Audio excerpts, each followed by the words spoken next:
दोस्तों, आपने अक्सर सुना होगा कि जैसा कर्म करेंगे वैसा ही फल मिलेगा। हम जो सोचते हैं वही हमारी कर्मों की दिशा तय करता है और अंततः हमें वही फल मिलता है। यह कहानी इस बात को और स्पष्ट रूप से समझाने का एक बेहतरीन तरीका है। इसे सुनकर आप भी समझ जाएंगे कि कैसे एक इंसान को उसके कर्मों का फल मिलता है। एक बार की बात है, एक गुरु अपने शिष्य को उपदेश दे रहे थे।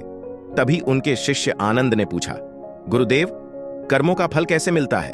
कृपया इसे समझाइए। गुरुदेव मुस्कुराए और आनंद से कहा, भंते, मैंने जो कुछ भी पाया या खोया है वह सब इस दुनिया का था। यह सब यहीं रह जाएगा। हम खाली आए थे और खाली जाएंगे। सच कहें तो जो लोग जीवन में मन से पूरी तरह खाली होते हैं उनका ज्ञान का दीप जल उठता है। वे अपने अगले जन्म में निर्वाण की स्थिति को प्राप्त कर सकते हैं। लेकिन इससे पहले तुम्हें इस जीवन की निरर्थकता को समझना होगा। यहां पर जो कुछ भी है वह स्थायी नहीं है। गुरुदेव आगे कहते हैं, तुम देखो, बचपन में इंसान को कोई चिंता नहीं होती। उसे न कोई लालसा होती है न कोई कामना। वह जो भी करता है पूरी शांति से करता है और उसमें पूरा आनंद पाता है। लेकिन जैसे जैसे इंसान की उम्र बढ़ती है उसकी इच्छाएं और कामनाएं भी बढ़ती जाती हैं। वह भविष्य की तैयारी में व्यस्त हो जाता है या फिर अतीत को लेकर सोचता रहता है। इस कारण वह वर्तमान में जीना भूल जाता है। गुरुदेव आनंद से कहते हैं, अगर तुम एक छोटे बच्चे को देखोगे तो पाएंगे कि उसके लिए कोई भविष्य और कोई अतीत नहीं होता। उसके लिए केवल वर्तमान है और इसलिए वह हर क्षण में आनंदित रहता है। फिर गुरुदेव आनंद से कहते हैं, अब मैं तुम्हें एक कहानी सुनाता हूं जिससे तुम्हें यह समझ में आ जाएगा कि एक इंसान को उसके कर्मों का फल कैसे मिलता है। बहुत समय पहले की बात है। एक बड़ा प्रसिद्ध नगर था जिसमें एक राजा राज करता था। समय बीतते बीतते वह राजा बूढ़ा होने लगा और उसकी रानियां उसकी उपेक्षा करने लगीं। यह देख राजा बहुत चिंतित हो गया। एक दिन उसने अपने वैद्य को बुलाया और कहा, हे वैद्य, क्या तुम मुझे ऐसी कोई दवाई बना सकते हो जो मेरी खोई हुई जवानी वापस कर दे? वैद्य ने राजा की बात सुनी और मन में सोचा, यह राजा कितना मूर्ख है। यह जानता है कि एक बार जो बूढ़ा हो जाता है वह फिर से जवान नहीं हो सकता। फिर भी यह मुझसे अपनी जवानी वापस चाह रहा है। यह तो मेरे लिए अच्छा मौका है। मैं इससे अच्छा धन कमा सकता हूं। वैद्य ने सोचा कि वह राजा की मूर्खता का फायदा उठाएगा और उसकी चाल में उसे फंसा लेगा। वैद्य ने राजा से कहा, राजन, मैं आपको जवान बनाने के लिए दवा तैयार कर सकता हूं, लेकिन इसके लिए कुछ शर्तें पूरी करनी होंगी। राजा ने पूछा, कौन सी शर्तें? वैद्य ने कहा, आपको 8 महीने तक तहखाने में रहना होगा, क्योंकि इस दवा का असर तभी होगा जब आप सूर्य की किरणों से दूर रहेंगे। राजा ने बिना सोचे समझे तुरंत कहा, ठीक है वैद्यराज, मैं तहखाना बनवाने का आदेश देता हूं। जब तक वह तैयार हो आप दवा तैयार कर दीजिए। वैद्य ने राजा से कहा, लेकिन एक और शर्त है राजन, आपको तहखाने में अकेले रहना होगा। आपके सेवक जो दवा और भोजन देंगे वह सिर्फ दरवाजे पर रखेंगे, फिर वे वापस लौट जाएंगे। राजा ने इन शर्तों को भी मंजूर कर लिया और वह अपने खोए हुए यौवन को वापस पाने के लिए पूरी तरह तैयार हो गया। वैद्य ने राजा के मूर्खता का लाभ उठाने का पूरा मन बना लिया। राजा खुश था कि उसकी जवानी वापस आ जाएगी, जबकि वैद्य सोच रहा था कि अब वह बहुत सारा धन कमाएगा और राजा के राज्य पर कब्जा कर लेगा। आखिरकार वैद्य ने राजा को तहखाने में भेज दिया और उसे कहा, हे राजन, कुछ ही दिनों में आपका बुढ़ापा दूर हो जाएगा। आपकी झुर्रियां और डीली त्वचा चली जाएगी और आपका शरीर जवान और शक्तिशाली हो जाएगा। जब आपकी रानियां आपको देखेंगी तो पहचान भी नहीं पाएंगी। राजा यह सुनकर बहुत खुश हुआ और उसने कहा, हे वैद्यराज, अगर मेरी जवानी वापस आ जाती है तो मैं तुम्हें बहुत बड़ा इनाम दूंगा और तुम्हारी आने वाली पीढ़ियां भी खुशहाल रहेंगी। इस बीच वैद्य ने राजा को जवान बनाने का ढोंग जारी रखा, लेकिन उसने राजा को और भी फंसाने की एक चाल चली। उसने जंगल के रास्ते से एक सुरंग खोदी जो तहखाने को बाहर से जोड़ती थी और फिर किसी ऐसे व्यक्ति की तलाश शुरू कर दी जो राजा से बिल्कुल मिलता जुलता हो लेकिन जवान हो। एक दिन जब वैद्य जंगल के रास्ते से जा रहा था, उसने देखा कि नदी के किनारे स्नान करता हुआ एक युवक खड़ा है।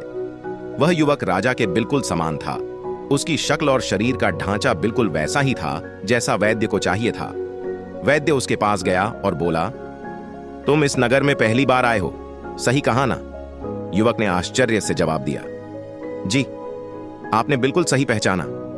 यह नगर मेरे लिए नया है, लेकिन आप मुझसे यह सवाल क्यों पूछ रहे हैं? वैद्य हंसते हुए बोला, देखो, मैं तुम्हें अपना दोस्त मानता हूं। अगर तुम मेरी बात मानोगे और मेरे लिए काम करोगे तो मैं तुम्हें इस नगर का राजा बना सकता हूं। युवक ने थोड़ी हैरानी से पूछा, क्या आप सच में ऐसा कर सकते हैं?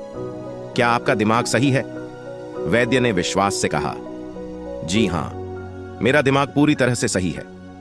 मैं इस राज्य का वैद्य हूं और राजा पर बहुत प्रभाव रखता हूं। मैं जो चाहूं कर सकता हूं। युवक ने उत्सुकता से पूछा, तो मुझे राजा बनाने के लिए मुझे क्या करना होगा? वैद्य ने बताया, तुम्हें कुछ दिनों के लिए एक तहखाने में रहना होगा। जैसे ही तुम वहां से बाहर आओगे, तुम सीधे राज सिंहासन पर बैठ जाओगे और राज्य के राजा बन जाओगे।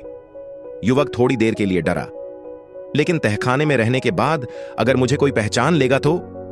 वैद्य ने उसे सांत्वना देते हुए कहा, डरो मत, कोई पहचान नहीं पाएगा, मैं सब संभाल लूंगा। युवक ने वैद्य की बात मानी और कहा, ठीक है, मुझे आपके कहने पर भरोसा है। मुझे सिर्फ यह बताइए कि मुझे कितना समय तहखाने में रहना होगा। वैद्य ने कहा, तुम्हें अधिकतम 1-2 महीने तक तहखाने में रहना होगा। इसके बाद तुम्हारा इंतजार खत्म हो जाएगा और तुम राजमहल में पहुंच जाओगे। युवक ने सहमति जताई और कहा, मैं पास के गांव में एक झोपड़ी में ठहरा हूं, आप जब चाहें मुझे बुलवा सकते हैं। वैद्य ने मुस्कुराते हुए कहा, ठीक है, मैं तुम्हारे पास आऊंगा। कुछ दिनों बाद वैद्य ने अपनी योजना को गति दी। एक रात उसने राजा के भोजन में जहर मिला दिया, जिससे राजा की मृत्यु हो गई। फिर वह राजा की लाश को सुरंग के रास्ते से बाहर लेकर गया और जंगल में स्थित एक कुएं में डाल दी। इसके बाद वैद्य उस युवक को तहखाने में लाया और उसे कहा, तुम यहां कुछ दिन रहोगे। जैसे ही तुम्हारी दाढ़ी और मूंछें बढ़ेंगी, तुम पहले से ज्यादा जवान दिखोगे। फिर मैं तुम्हें बाहर निकालकर राजमहल ले जाऊंगा। तुम्हें बस इतना करना है कि जो भी कहूं वही करना है। युवक ने चिंतित होकर पूछा, अगर मुझे पहचान लिया तो? वैद्य ने उसे आश्वस्त किया, तुम्हें सिर्फ मेरे कहे अनुसार चलना होगा, मैं सब संभाल लूंगा, तुम बस धैर्य रखना। युवक ने भरोसा जताया और कहा, मैं जो आप कहेंगे वही करूंगा। उसके बाद वैद्य वहां से निकला और सीधे राज दरबार में पहुंचा। उसने सभी मंत्री और सभासदों को खुशखबरी दी, आप सभी के लिए एक बहुत अच्छी खबर है। मेरी दवाओं ने महाराज पर ऐसा असर किया है कि वह फिर से जवान हो गए हैं। कल वह महल में आएंगे और आप सभी को उनके स्वागत के लिए तैयार रहना होगा। मंत्रीगण खुशी से बोले, हम अपने राजा के नए रूप का स्वागत भरपूर तरीके से करेंगे। फिर वैद्य महल में रानियों के दरबार में गया और वही खुशखबरी वहां भी दी। रानियों को यह सुनकर बहुत प्रसन्नता हुई और उन्होंने वैद्य को ढेर सारा धन देकर धन्यवाद दिया। अगले दिन वैद्य ने योजना के अनुसार उस व्यक्ति को महल लाकर सिंहासन पर बिठा दिया। सभी मंत्री और रानियां देखकर हैरान रह गए, क्योंकि अब वह व्यक्ति पूरी तरह से एक युवा पुरुष जैसा लगने लगा था। फिर भी रानियां और मंत्रीगण मान गए कि वही उनके राजा हैं। वैद्य ने उस व्यक्ति से कहा, राजन, अब जब आपका शरीर नया हो गया है तो आपका नाम भी बदलना चाहिए। उस व्यक्ति ने कहा, वैद्य जी, आपसे बेहतर नाम कौन रख सकता है? आपने मुझे बुढ़ापे से जवान बना दिया है, तो आप ही मुझे एक अच्छा नाम दें। वैद्य ने जो नाम सुझाया वह सभी को बहुत पसंद आया और राजा उसी नए नाम से प्रसिद्ध हो गया। कुछ दिन तक राजा और वैद्य एक दूसरे के इशारों पर चलने लगे, लेकिन समय के साथ राजा ने वैद्य की उपेक्षा करनी शुरू कर दी। यह देखकर वैद्य बहुत दुखी हुआ। एक दिन उसने राजा से कहा, राजन, सिंहासन प्राप्त करने के बाद आपने मुझे भुला दिया। क्या आपको याद है, आपने मुझसे वादा किया था कि आप राज्य का संचालन मेरे परामर्श से करेंगे? राजा ने जवाब दिया, तुम सिर्फ वैद्य हो, मंत्री नहीं। तुम्हारा परामर्श मेरे लिए आवश्यक नहीं है। यह सुनकर वैद्य क्रोधित हो गया और उसने चेतावनी दी, राजन, यह मत भूलिए कि इस सिंहासन पर आपको मैंने बैठाया है। मेरे कारण ही आप राजा बने हो। राजा ने कहा, तुम झूठ बोल रहे हो। यह सिंहासन मैंने अपने पूर्व जन्म के अच्छे कर्मों से पाया है। मेरी तपस्या और त्याग का ही परिणाम है कि मैं आज राजा बना हूं। वैद्य ने कहा, समय आएगा, आपको पता चलेगा कि इस सिंहासन पर बैठने का असली कारण क्या है।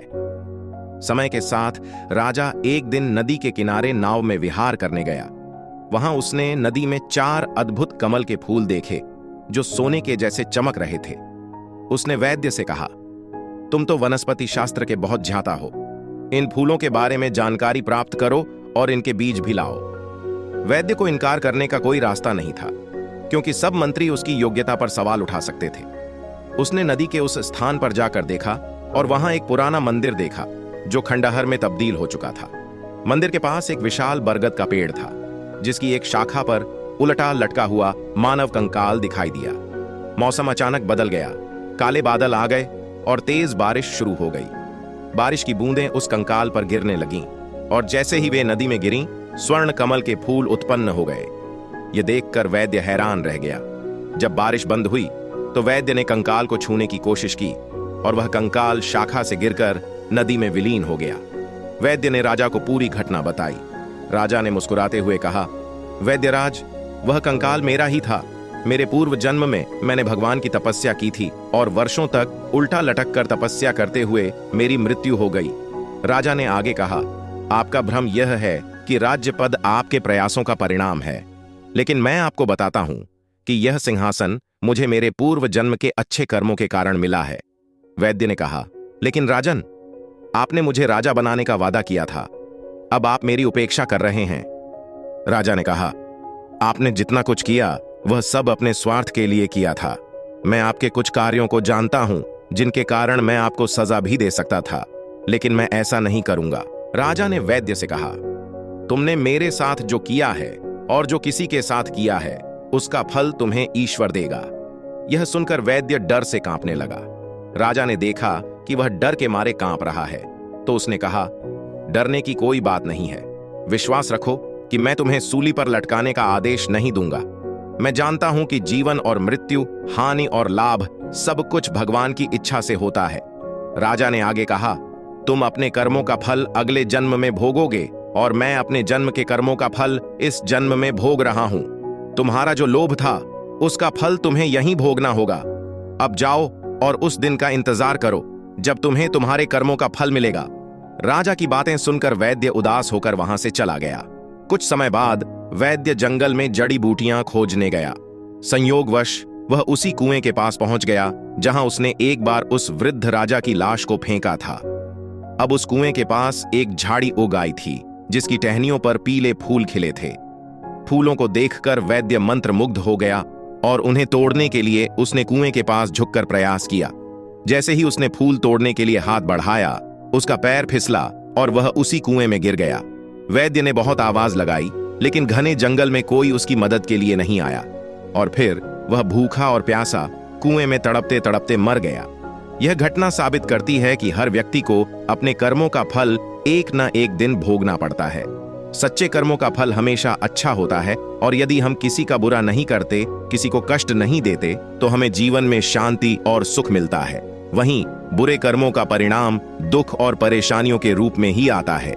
इस कहानी से यह शिक्षा मिलती है कि हमें अपने जीवन में हमेशा अच्छे कर्म करने चाहिए। केवल सत्य, सम्मान और सदाचार से ही हम अपनी कीर्ति, यश और सम्मान पा सकते हैं। यही सच्चा जीवन होता है। आशा है कि आपको यह कहानी पसंद आई होगी। यदि आपको यह कहानी अच्छी लगी हो तो कृपया हमें कमेंट सेक्शन में बताएं और चैनल को सब्सक्राइब जरूर करें। हम फिर मिलेंगे एक नई और दिलचस्प कहानी के साथ। तब तक अपना ख्याल रखिए, आनंद और संतुष्टि के साथ अपना जीवन जिएं और अच्छे कर्म करें। धन्यवाद और नमो बुद्धाय।